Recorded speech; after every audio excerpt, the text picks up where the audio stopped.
Have you ever listened to the pod and thought it would be awesome if Jen stopped being nerdy about movies for 60 seconds and talked about your business instead? Well, my friends, you're in luck. Watch with Jen is looking for sponsors. Do you own or run a theater, bookstore, film fest, website, school, physical media firm, pod, streaming channel, or small business that might like to advertise on Watch with Jen? Whether you're interested in sponsoring one episode or several, please reach out. You can get a hold of me at contact@filmintuition.com. Thanks so much. Hey, this is Jen Johans at filmintuition.com and Film Intuition on social media and Letterboxd. And this is Watch with Jen.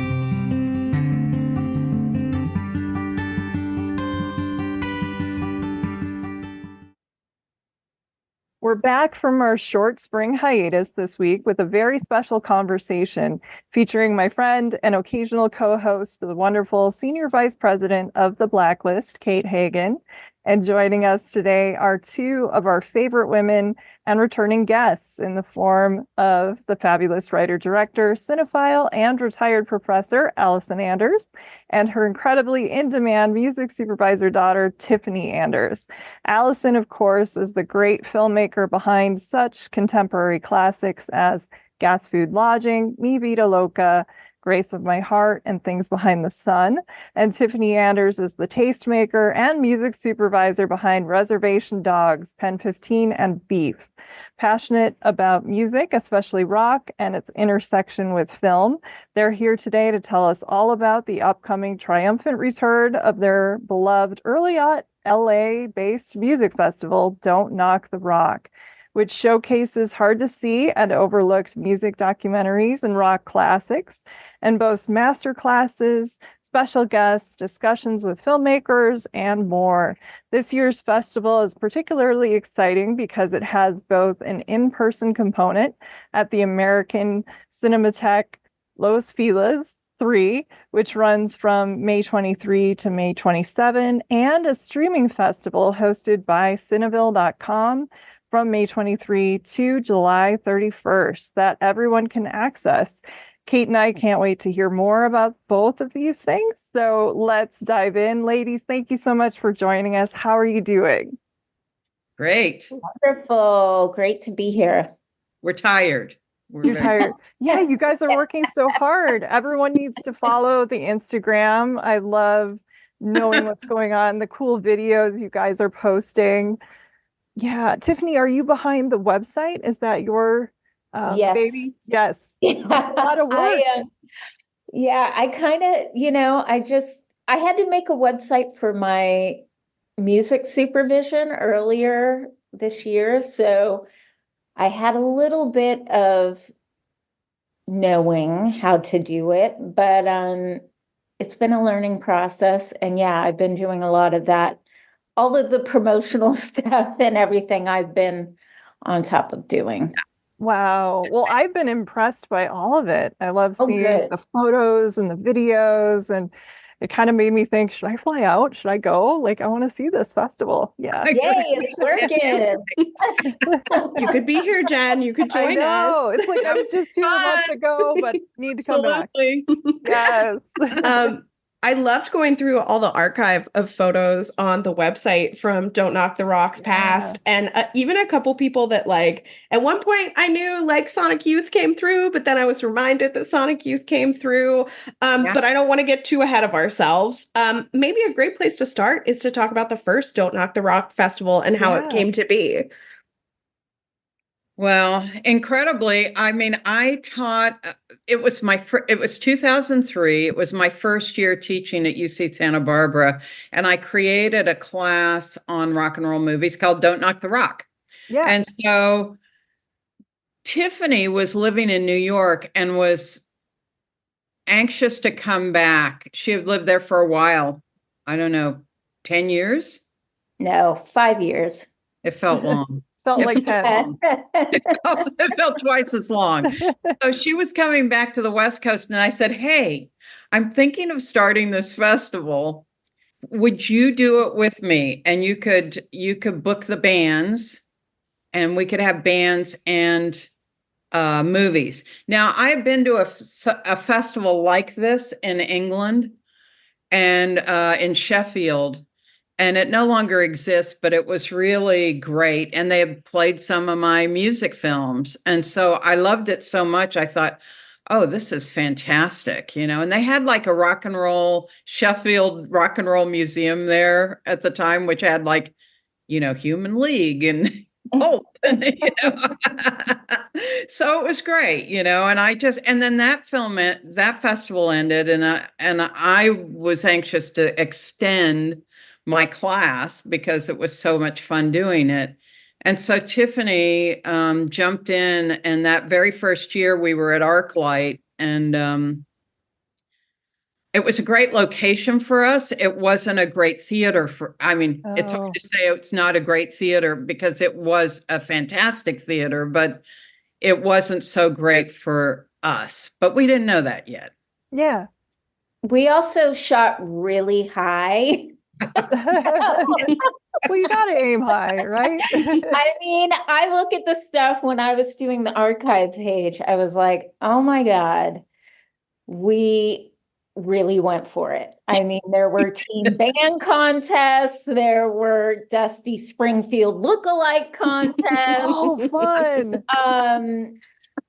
I mean, even Sonic Youth within itself was pretty insane because I had never booked shows. I mean, besides like booking my own gigs, which was hard enough for me to do on my own as a musician. I had no idea how to promote a show, like a concert like that. So, we reach out to Thurston, and he's like, oh, that sounds fun. Yeah, sure. And then it's like, oh, there's management, and then there's a venue, and then we didn't have any money. It's not like we had money we didn't have sponsor. I mean, we ended up getting sponsorship, but it was mostly it wasn't cash sponsorship. It was just like, we'll lend you some gear. We'll give you some t-shirts. We didn't really, the only cash sponsorship I think we had, which was not a lot, was BMI. I think it was like a little tiny bit, but it wouldn't have been enough to even cover, 3 plane tickets for Sonic Youth, And so Thurston had said, if you can get us there, we're down. And that sounds so simple, but it's never simple. Especially, I mean, no matter what kind of band it is, what level, but at their level, it really was not that simple. And, I ended up having things like having my friends do like setting up their writer, like the snacks backstage, and usually it's all sort of stuff that's like a Golden Voice or whatever. Concert promoters have staff that they know how to do all this, but since we were doing it, we really had no clue. And but part of what's great about it is that it ended up being, because we didn't really know what we were doing, we strived for stuff that was really big, too big for us, really. And we had these amazing shows, like that show with Sonic Youth. I mean, we had this band Dead Meadow open, and I was just a fan of the band. And they came out from DC, and which is very special to me because one of the guys in the band just passed away. Billy, the bass player. So, and he was really instrumental in helping make that happen, like, oh, that's cool. You want us to open for Sonic Youth, just kind of blindly going out there and asking people to come out and play. And that was a lot of work too, but it's a lot of work. This is always a lot of work. No matter how many times we've done it, it's just work. Yeah. I love it. I worked on a couple of film festivals when I first moved to Arizona. I was the grant writer, volunteer supervisor. I helped curate, did summaries. Kind of when you work a festival for the Scottsdale International, you're kind of a Jill of all trades. You find you're helping out in every area. And it's a really good learning experience. And I was really touched listening to you, Allison, talk about your class because I followed you for years. And one of the things I loved was when you would say what you were showing your students at Santa Barbara in this class, because I was working for DVD Netflix and they had a pretty good library, and I would try to track down anything I could find. I remember seeing the Tammy show because you recommended it, and I think you guys played it at the festival. So are there movies that you remember introducing to people that struck a particular chord, kind of like with your students? That has to be so inspiring to watch a movie take hold of an audience like that you love. Well,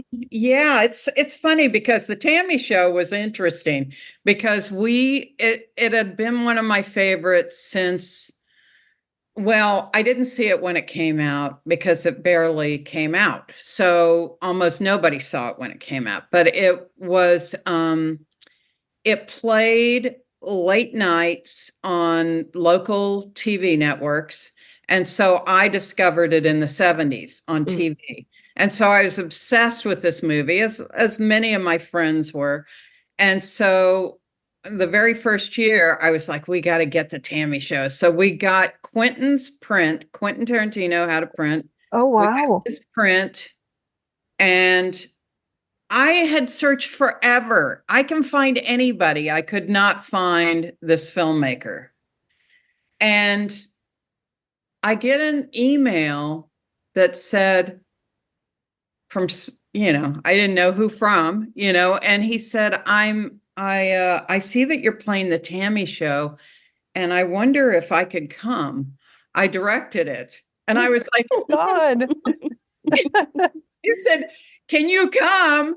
We'll throw you a party. You can come. And so just, and I love sharing that movie with people. I think it still holds up geniusly. And he's just the most wonderful man. And really, he was 23 years old at the time when he made that, Wow. Quite like Michael Lindsay Hogg doing the same there in England at the time on Ready, Steady, Go. So, these were very young guys making this material. So, yes, there are so many films that it's funny. One of my former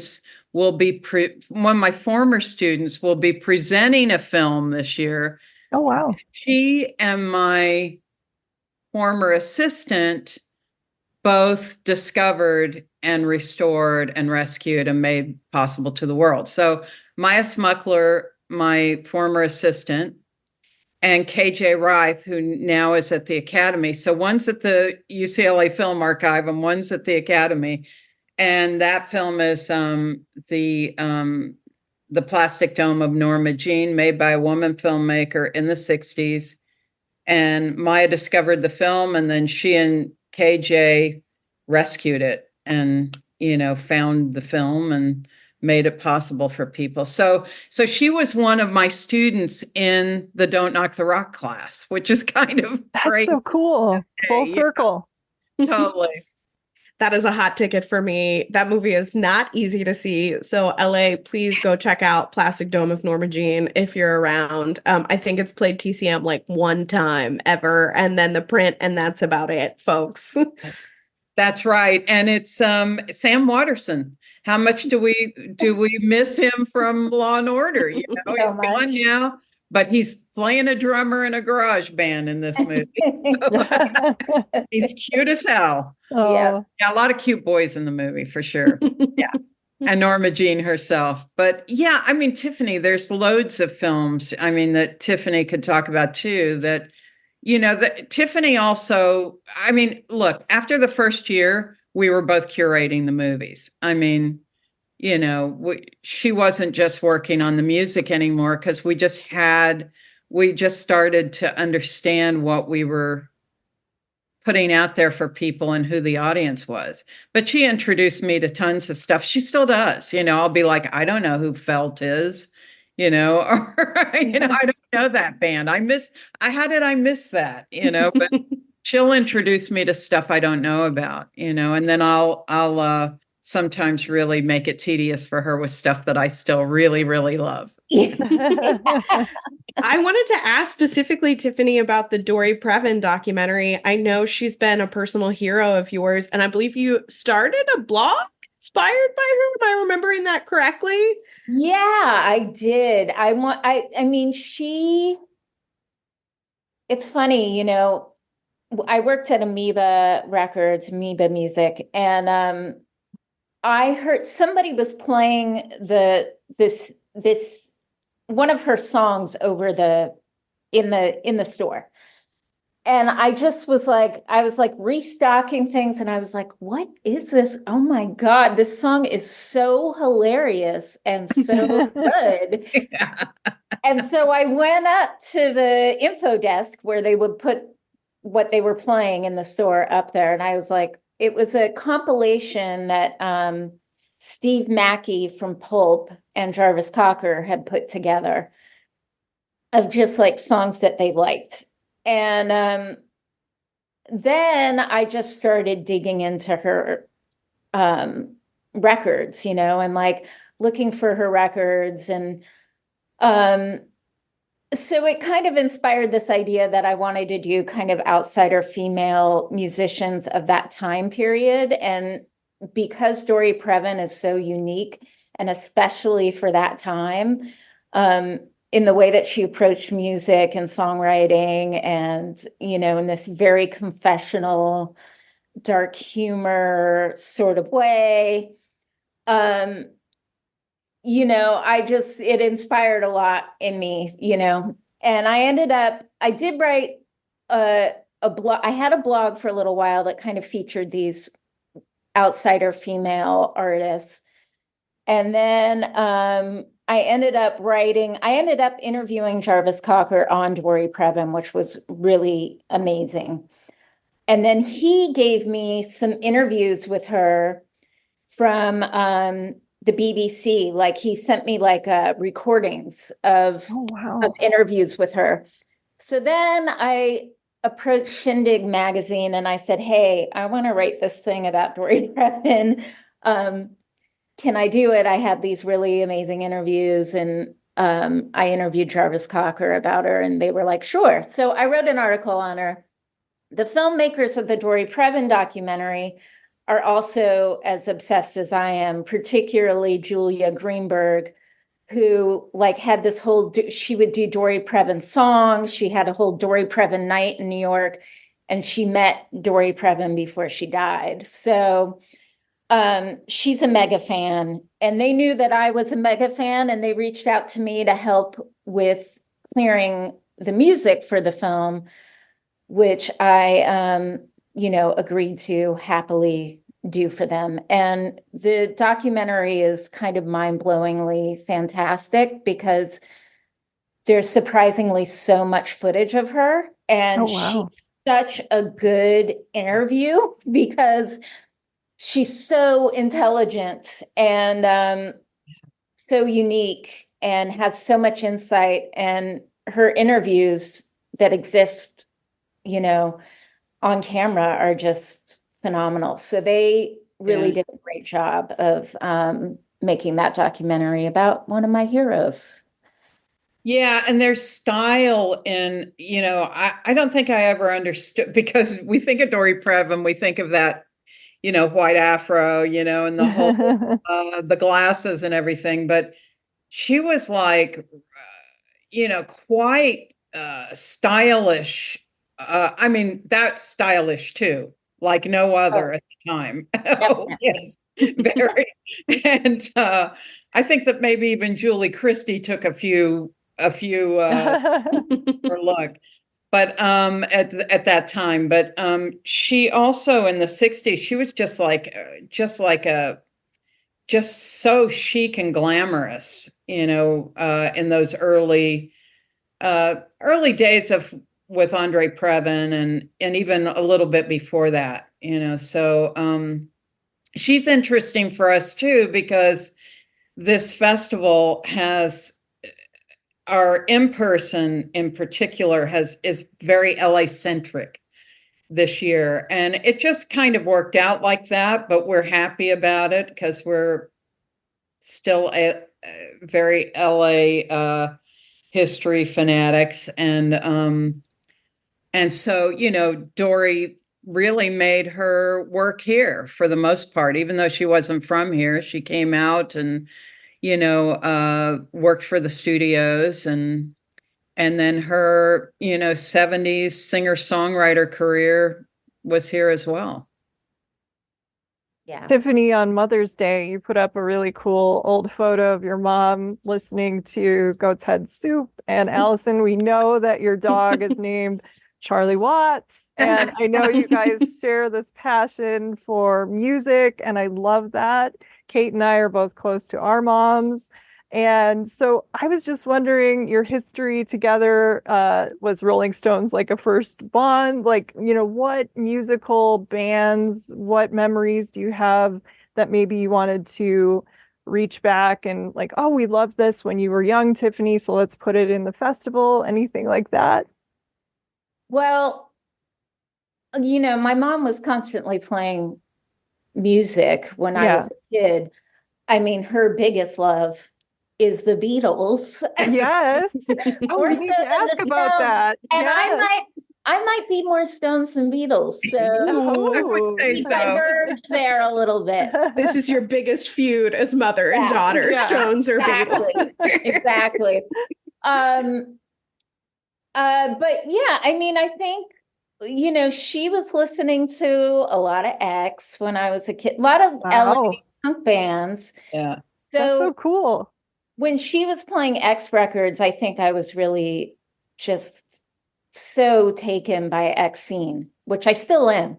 Mm-hmm. I'm still just like, she's like a Dory Previn to me. It's like total righteous female hero, like not following the rules that have been put in place by society at all. Like,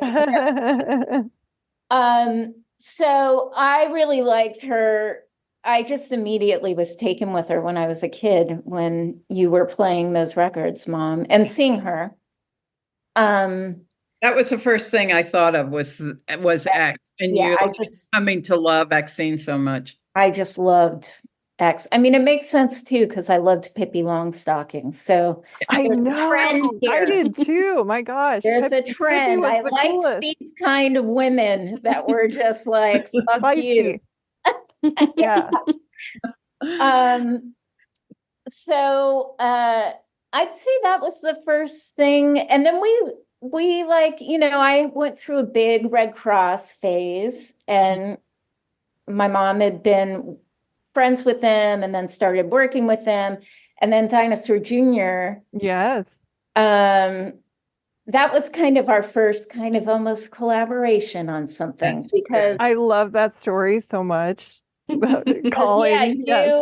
You went to go see them, and I had been seeing in magazines and stuff pictures of Jay, and I thought he was really cute. I remember that. And I was like 14, so of course I don't think I admitted that I thought he was really cute. But then you got I think you got the record, Mom, from SST, and then I couldn't stop listening. I mean, then it was just like, I'm totally into Dinosaur Jr. Still am. Mm-hmm. And then I started saying, no, you got to get him to be in the movie. You got to get him to do your film scores. You got to like, yeah. But you reminded me also that you said that I have totally forgotten that he said he would like a role in the movie in Gas Food Lodge. Yeah. That's right, because he and Tiffany have a scene. Yeah. That's right. Yeah. Well, he had said, because at the time, Lou Barlow had just left the band. So I think you had asked him, Mom, if the band would play in a club, like play in a club scene, which I really wanted to happen. The funniest part of it is, I don't think we even really knew that Gas Food Lodging was actually going to happen. We just called them up and we're like, hey. And she was And like then- 16 at the time. Yeah, I think I was like 15 maybe. Yeah, maybe. And then yeah, I remember him saying, I don't really have a band right now, but I'm interested in acting. That's right. And I've cast him 3 times since. He was almost in me VIDA LOCA too. Yeah, Oh, man. I think he's a little bummed that he wasn't in me VIDA LOCA. He was going to buy drugs. Yeah.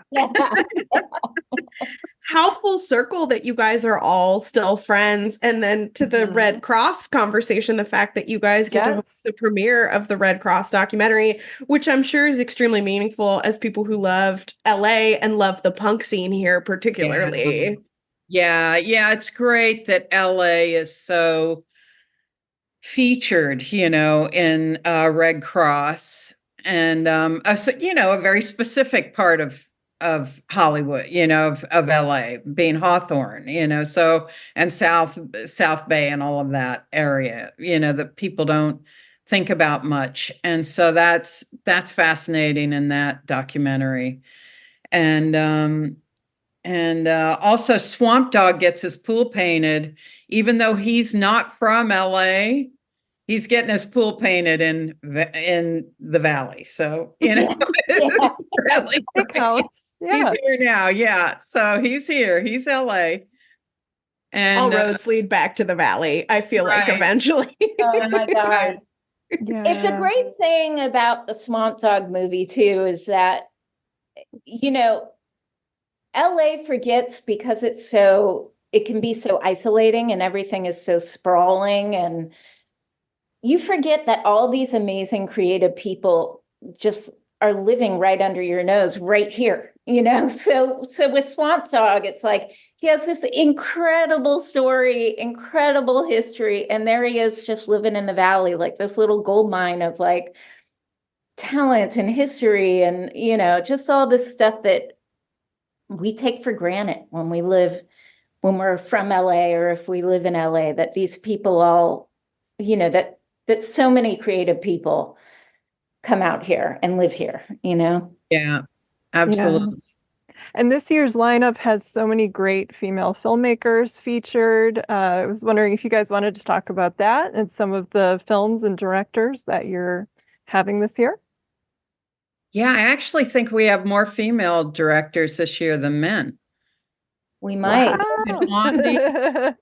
And then all of Saturday. Yep. Wow. And then Dory Previn. Yeah, so I think we might have more female directors. So the Saturday lineup was actually her idea of women directors. So we have Ava DuVernay's very first film, which we also had at Don't Knock the Rock, like in 2008. So it's an amazing movie about a very vibrant, diverse hip hop scene at the beginning of it in LA. So again, it's LA. She's from here. Mm-hmm. And for me, it was always, for both of us, it's just interesting because it's interesting for so many reasons, but it's also interesting how the seeds that need to be protected of an arts movement, music, film, are, that's where everything's open. Women get a fair shot, everybody gets a shot, every kind of thing, expression of music or film has a place. And then commerce starts and it's all male driven and it's aggressive. And that's what happened with punk rock here. It was the most amazing, vibrant scene in LA. And then it just became hardcore punk. And this is what happened with the hip hop scene as well, where there was this vibrancy and then it became gangster rap, and that kind of took over. But this is before that. This is this beautiful collection of musicians. And Tiffany can tell you more about where the place was. And Yeah, I mean, it's what's crazy about it is that it was in Leimert Park at a health food store. Oh, wow. And her footage is insane because it was at a health food store or a health food restaurant. Both. Yeah, it was like a Both? cafe and Cafe, market. yeah. Yeah. So it's packed. I mean, just packed to the brim and really raucous, like people are like jumping up and down and all these different MCs, like my mom said. I mean, there were women MCs up there. There were, chemists, it was White guy, white guys and Mexican guys. yeah. So like, and it was like happening, like very happening. So it's just very interesting. And I think in the trailer, it's great because it starts out like with this guy saying, yeah, there was NWA and all that. But we had this other thing going on. Like, Yeah. Everybody focuses on that, which I love. I mean, I love NWA, love it to death. But yeah, there was this whole other happening in LA hip hop in the 90s. So, and it was a woman on the health food store, The Good Life, it was called. Yeah. And she was an older woman, African-American woman, and she allowed this open mic night to happen, plus videotaped it, thank God. Yeah. And she said there no drugs and alcohol, no cursing. Oh my goodness. Wow. So it's amazing because the edge is still all there within the confines, you know, and that's what's brilliant is that people think that creativity is just this wild kind of thing, but these parameters actually make for a more vibrant creativity. Thinking outside the box. Yeah. And Ava's in the film, but she also was one of the she had a band. Oh my gosh. Yeah. And they were pushing the edge with their songs. Her whole second life. I think they're the ones that did The Power of the Pea, if I'm not mistaken. The woman was starting to go. The proprietor was like, "All right, too PG-13 for us. Thank you so much." That's pretty hard to see too, if I'm not mistaken. So y'all, please go see that. Also, I'm always so fascinated by seeing filmmakers' early work and first films and them sort of figuring it out and finding their voice. So yeah, put that on your schedule for Don't Knock the Rock too, y'all. Absolutely. Yes. Absolutely. That's a great one. So great. And then we have Susan Seidelman's a double feature of, Smithereens and Desperately Seeking Susan. Amazing. Yeah. I would love to see those on the big screen. My gosh. Yeah. What a delight. I feel like you and Susan are very much cut from the same cloth, Allison, in terms of the way you use music in your films, the kind of worlds you came up in, even though it's New York, LA, and truly just like kicking some walls down when nobody else was in the independent scene in the 80s. I swear she is the most kindred to me of all filmmakers, I think. I love that. Because we both, I mean, it's interesting. Not only were we both we were on the periphery, as she says, of these punk scenes. She was on the periphery, and I feel like I was on the periphery too. And I said, I kind of hung back a little bit, and she says, well, that's what we do, right? That's as filmmakers, you kind of are observant. Yeah. So you do stand back. So, but, she's got one of the things that she and I both do is this mix of musicians with actors. So, it's fascinating to watch that she's got Susan Berman in Smithereens, who is an actress and really has that craft, with Richard Hell, who course, as a musician.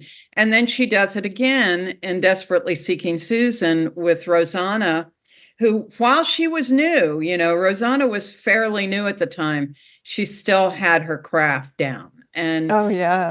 and then there's Madonna with no craft, that's just, and putting them together is just so exquisite. Like watching Madonna again in this movie and watching them together. They're not in that many scenes together, but the fact that they're together in the same movie, and it's just beautiful. And I was telling her that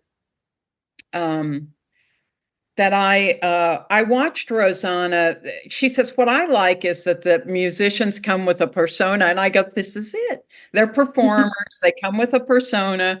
And I said, that's it. And sometimes you want that persona and sometimes you want them to let go of it a little bit. And I said, but then you pair them with an actor and it's fantastic because they'll give each other like the actor will get a little looseness from the musician, and the musician will get structure from the actor. And I said, I watched Rosanna turn John Taylor into an actor. John Taylor from Duran Duran. She just, in Sugartown, when we were rehearsing, she just, without him realizing it, she's reading the lines, getting him up on his feet. She just stood up and he followed her. And then she walked around him and then he walked around her and then she turned her back on him and he starts walking after her to doing the lines. And I was like, she just turned this guy into an actor just doing it, and it was just, it's beautiful to watch their performances again. So I'm excited for everybody to see both of these films together and be able to talk about them both, I loved listening to that because I feel like everybody just talks about Madonna when it comes to Desperately Seeking Susan. And I mean, the entire cast is great. I love the sister-in-law. I love all of the different characters, the supporting players. But I feel like Rosanna brings so much to the movie. And she's the one, the heart. Her scenes with Aidan Quinn are amazing. And the way she sparks with people. I'm glad to hear that. Yeah. Yeah. And it's interesting because she talks about Susan about, because I did a pre-taped interview with her for afterwards, but she really found Aidan Quinn like very early on. But she went out to everybody and they were like, oh, well, the women are the leads, so I don't want to do that part, because they felt like, and she says, now, if we had waited 2 years, we wouldn't have been able to get Aidan Quinn either. That's true. Interesting that they recognize that, no, the parts are the women's, they're the leads, there's no male lead here, but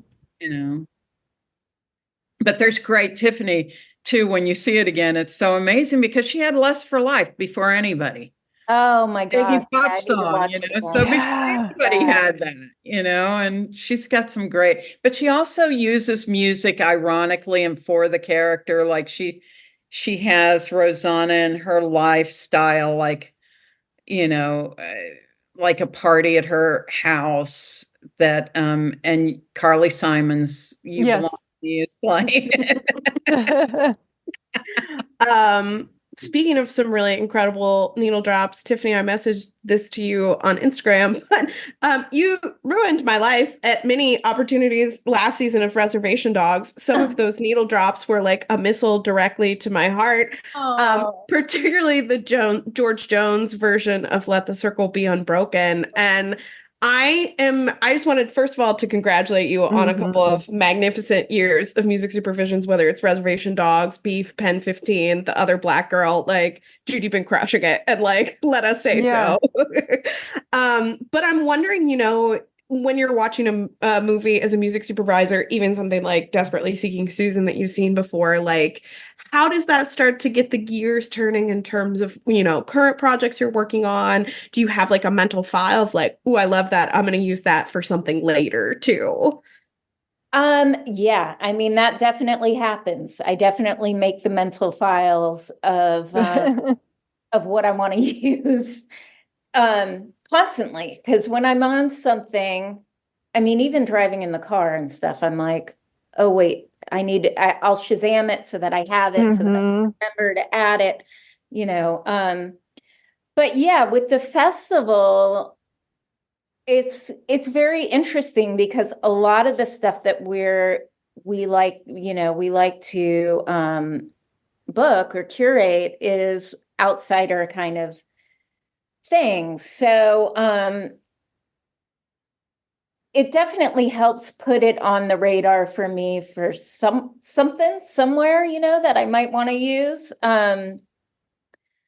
I mean, God, I would be so thrilled if I could use a Dory Previn song in something someday. And nobody has, right? Nobody has. No, I mean, it's because it's going to be you, Tiffany. That's what I'm hearing here. Yeah, gotta be me. I mean, besides the songs that she wrote, like exactly for Valley of the Dolls, you're gonna hear from me. Yeah, I feel like it would be a dream to be able to use something of Dory Previn's. And yeah, I mean, definitely for me, it's exciting to watch something like Desperately Seeking Susan, a narrative, because it is so full, jam-packed with music. And I'm always paying attention to how music is being used in narrative things, because it's so, it's fascinating to me. So, yeah. Yeah. I know you worked at Amoeba. This is a little aside, but since you guys are LA girls and have fabulous taste, I mean, we should definitely reward all of the LA people. What are your favorite LA record shops? Like, I make a list every time I go, bookshops, record shops I need to go. And then I make my friend Rob Belushi like mail them home to me because I can't fit them in my suitcase. But so yeah, where do I have to hit next? Yeah. Well, I love Amoeba. I actually love Amoeba because I love the way that it's set. I mean, I love the one guy behind a counter, those kinds of record stores too. But what I love about Amoeba is that there's so many people that you can talk to there that are crazy knowledgeable. Yes. So they had to they had to do like the taxi drivers in London where they have to learn the knowledge. Yeah. To drive the city. They had to have the knowledge. They had the knowledge test. Yeah, you were given a test of like what genre thing, they give you a stack of CDs with just the spines, and you'd have to say where they belonged, what section they belonged in. And I remember getting stuck on Django Reinhardt, and I was like, folk? And she was like, I'm going to let you pass on that one because it is a fine line. It is, yeah. Yeah, I think there was something else too. I think I put Nina Simone in Soul, and they were like, no, that is jazz. Oh, wow. Like they got really like, how could you get that wrong?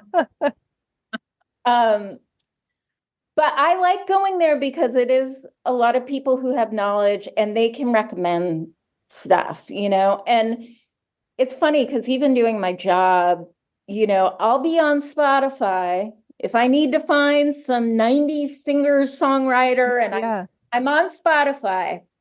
And this is what always happens is you're like, okay, Paula Cole.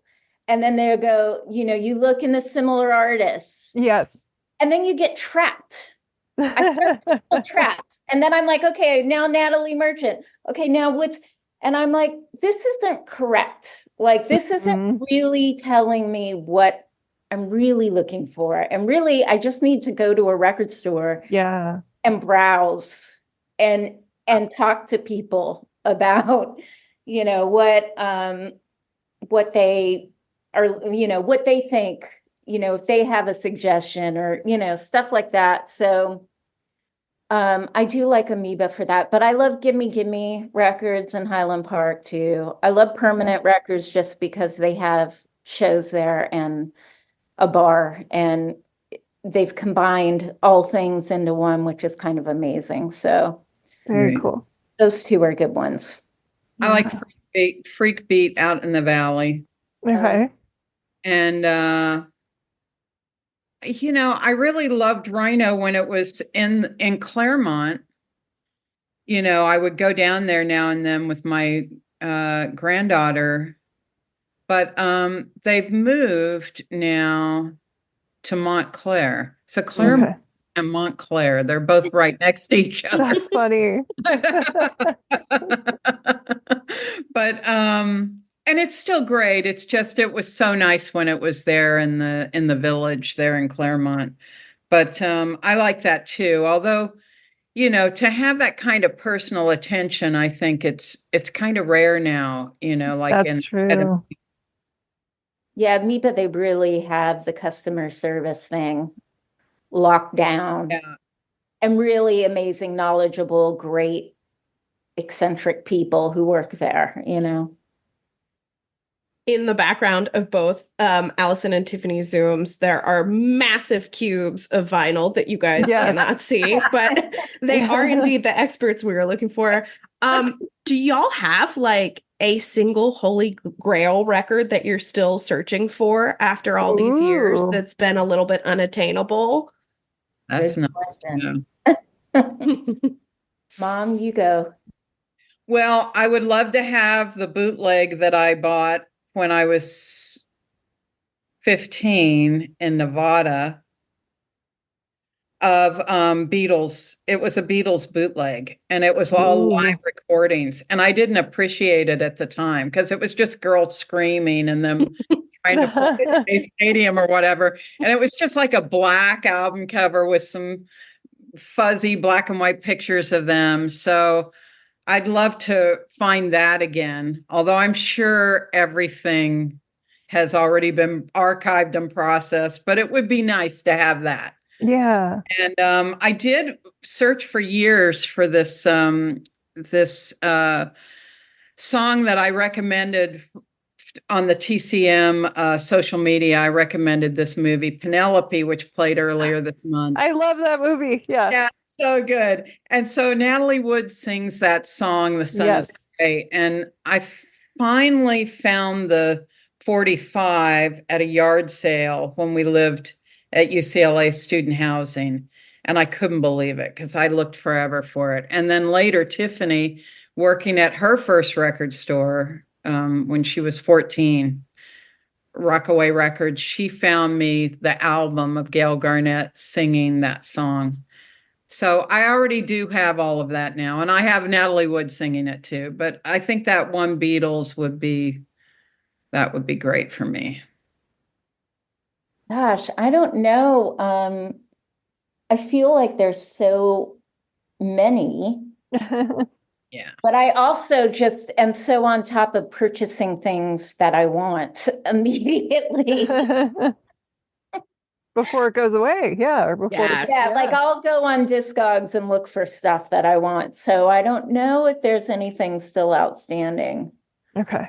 I don't have any like, $1,000 album, I don't really like have anything that's like that. Gotcha. I am not allowed to go on discogs.com. Every time I go there, I'm just like, Kate, don't spend this money.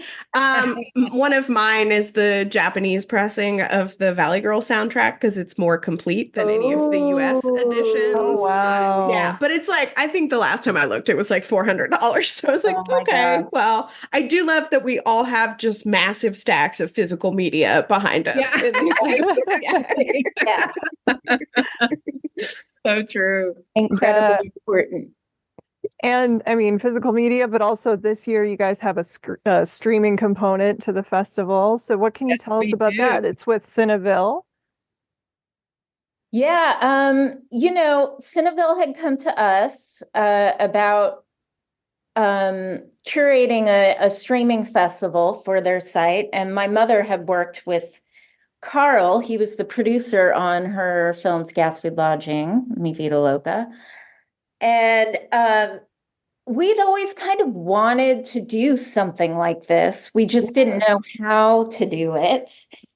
And the thing that I liked about it being a streaming festival is that not only would we get an opportunity to show some things that we've had previously, but we'd also be able to shine a light on things we hadn't or things that got lost, and bring it all together in one place. And when the pandemic had started, James Ponsolt and I had started this film noir group where we'd watch a couple of noir movies and then and it's still going. We're still doing it. I love that. I had a movie club too in the pandemic. It's great. Yeah. Right? Yeah. So when I thought about the streaming festival, I was like, it's hard when people have to subscribe to something. It's like, oh, I'm not going to pay for another subscription. Yeah. When I can just track it down on Amazon or YouTube or, so I just thought this kind of is great because we can present it as like a movie club, like we can put these all together. We can do Q&As, we can do panels. These filmmakers can talk about their work, they can answer, and then the audience members can join up on a Zoom and ask questions, So I just thought it would be really great for us to be able to present these movies to an audience that really will appreciate them and do it more in an engaging way. Yeah, Yes. and some of them are films that, there's so much stuff that is not streaming. Yes. There's just so much. I mean, my films are not streaming, and they could be. Some of them could be.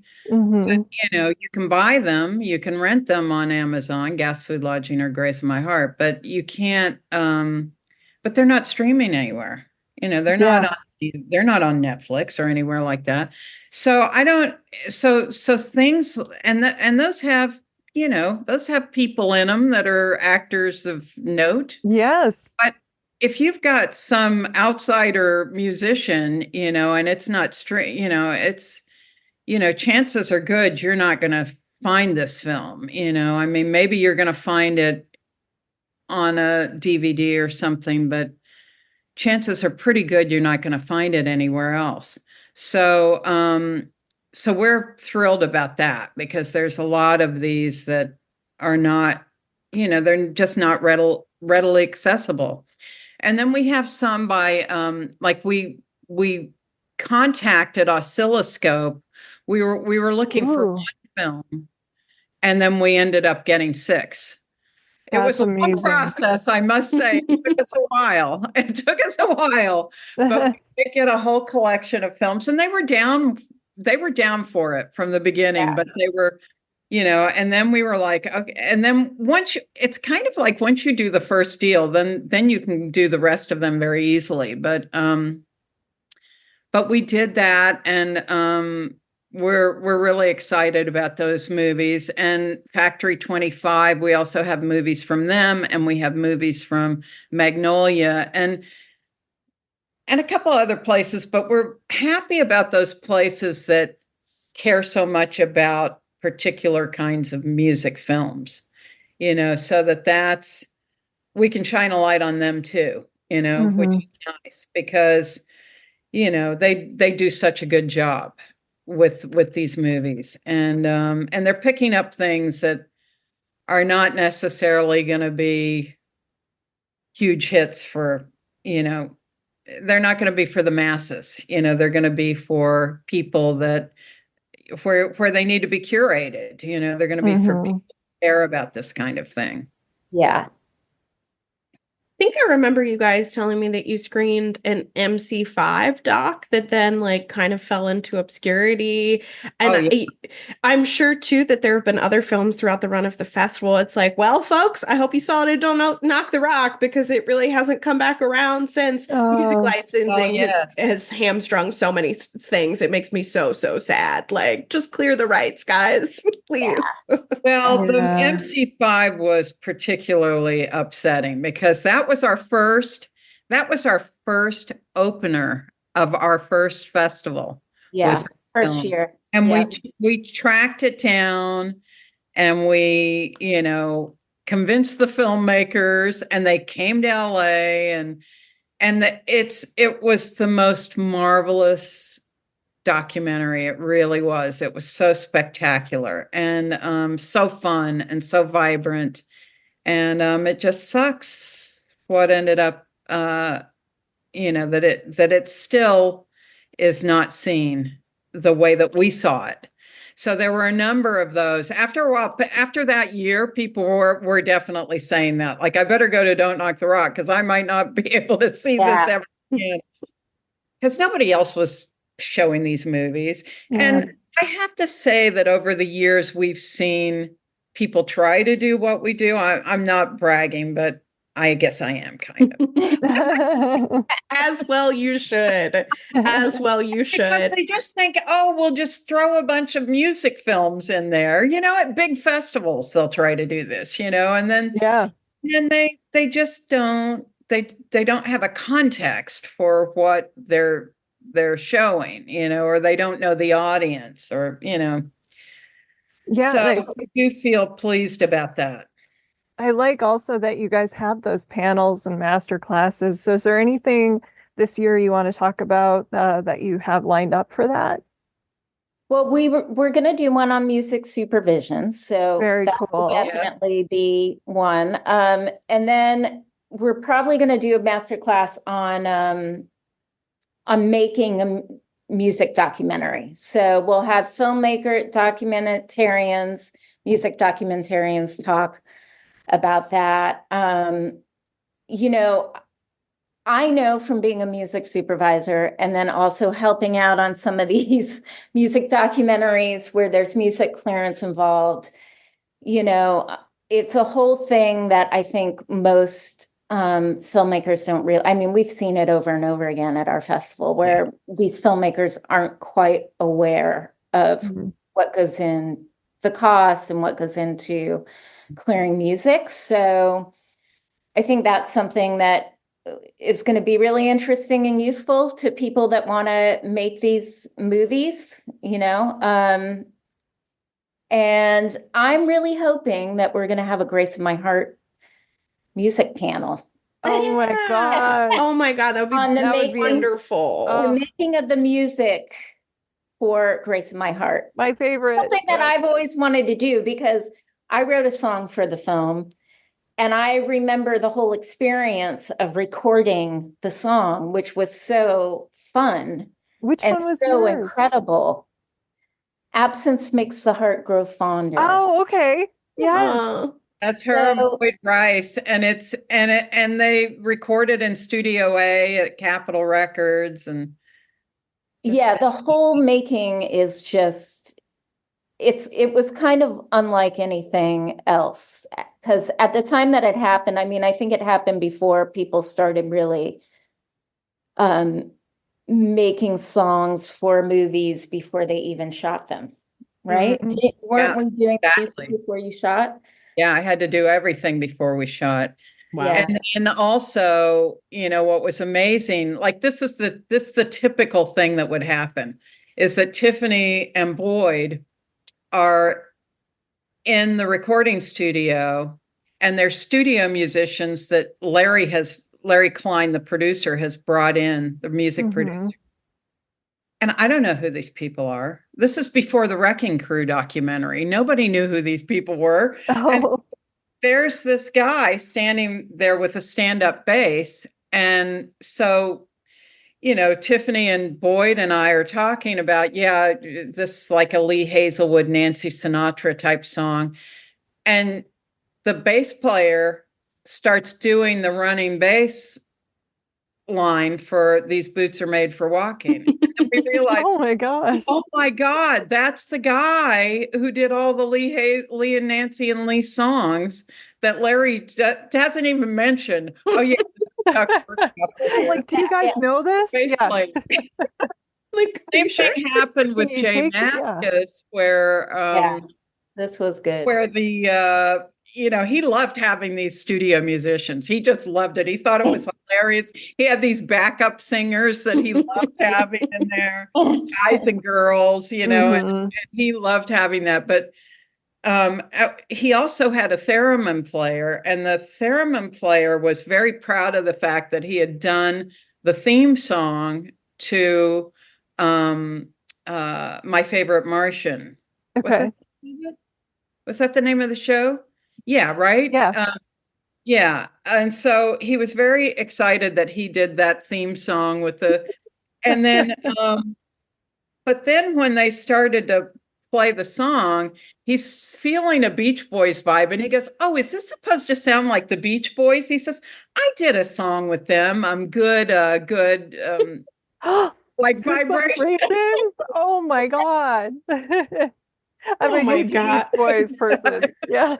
So he was that theremin player to play. Oh my goodness. Sort of voice sounding. And backup singers that had been backup singers on Beach Boys records. That's right. They backup singers on Jay Mascis's Beach Boys sounding as song. Yeah. It really sound like the Beach Boys.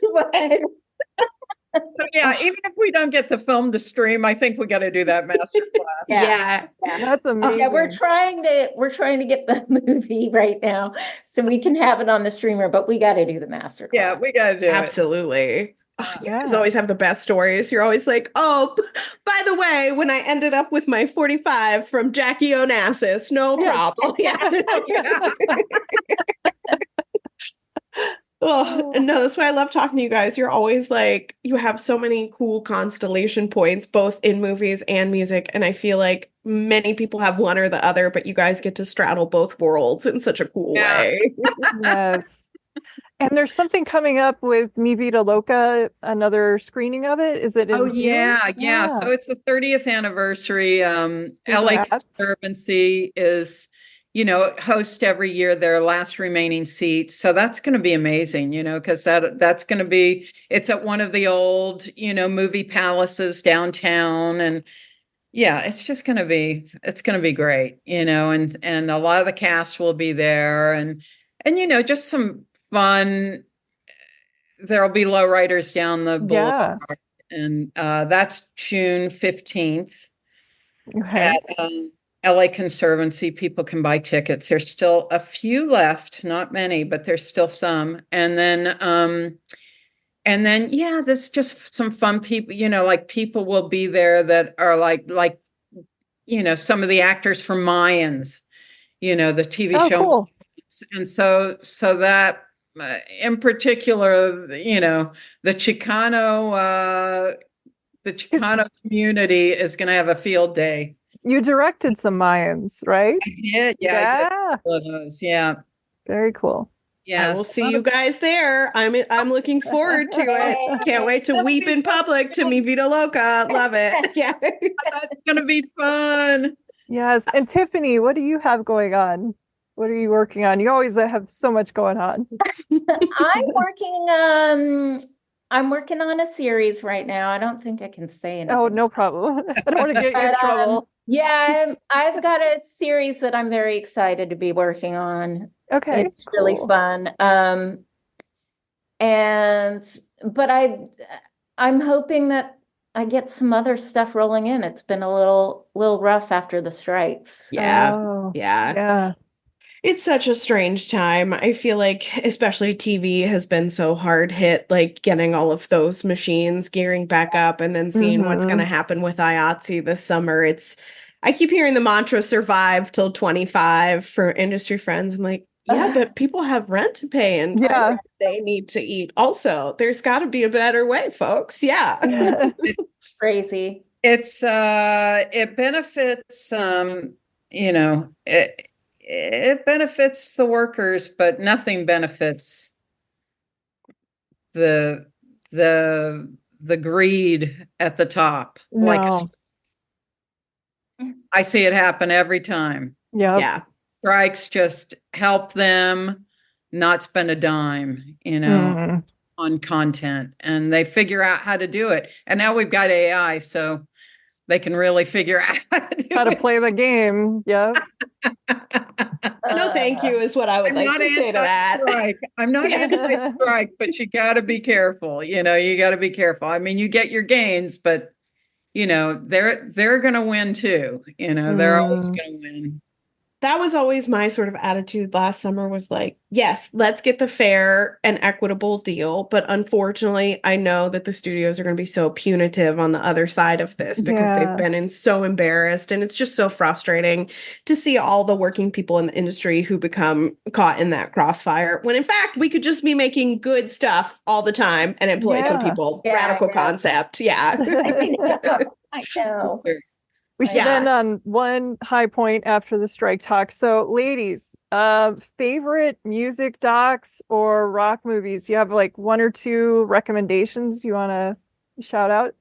I have to say, I think Dig is probably one of my favorite rock docs. I just saw it for the first time because of Don't Knock the Rock. Like, I looked it up. My friend had the movie, and oh my gosh, the line, like, motherfucker broke my fucking sitar. That was, I was saying that all week. Yeah.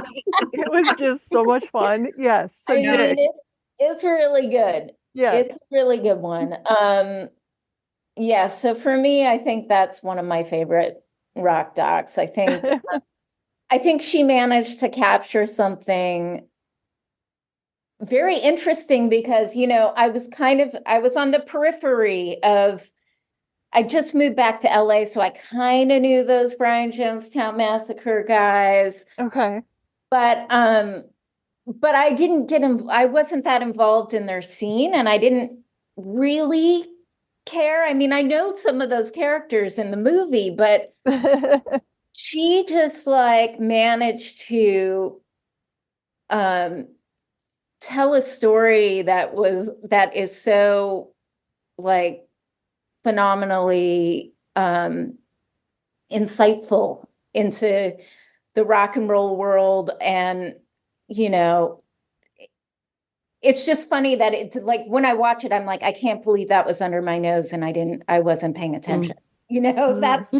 That's how it is for me. It's like, wow, she really tore it wide open.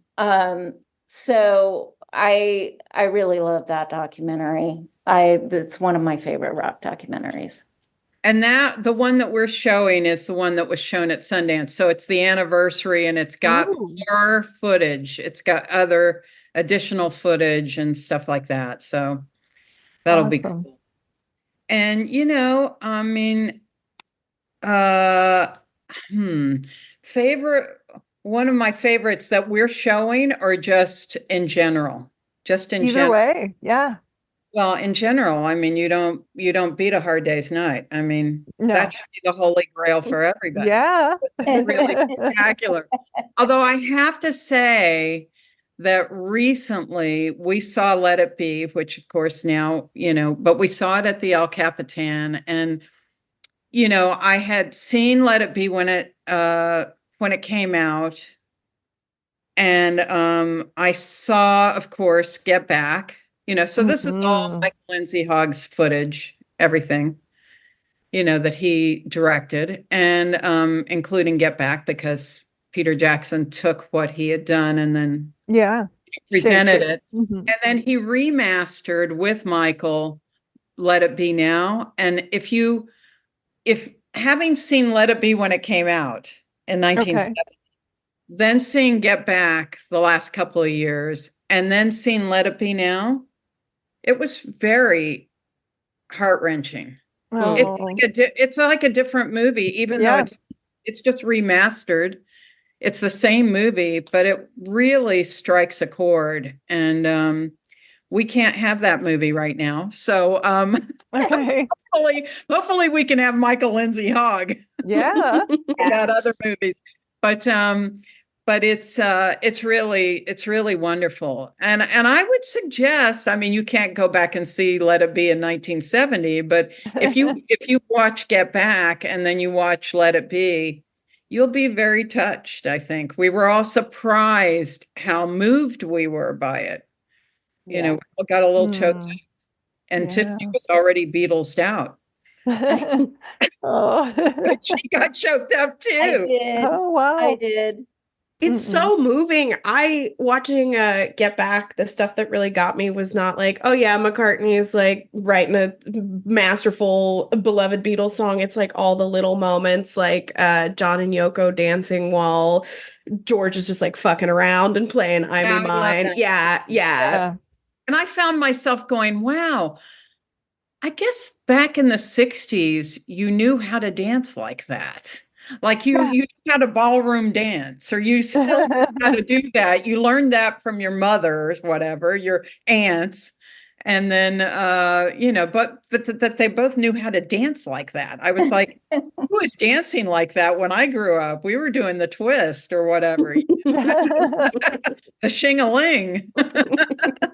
I think there's something in that movie that it's the camaraderie of the structure of a band, and for me, it made me a little like, nostalgic for playing music with some musicians that I just adored. And seeing George even up on the roof, the way that he moves and the way that he's looking at people, I was like, oh, he reminds me of my friend Josh, who I played music with, and just the whole language that you have with each other when you're playing in a band, and you can look at each other and go, okay, yeah, now we're doing this. And, all of that to me it's captured so perfectly in that movie.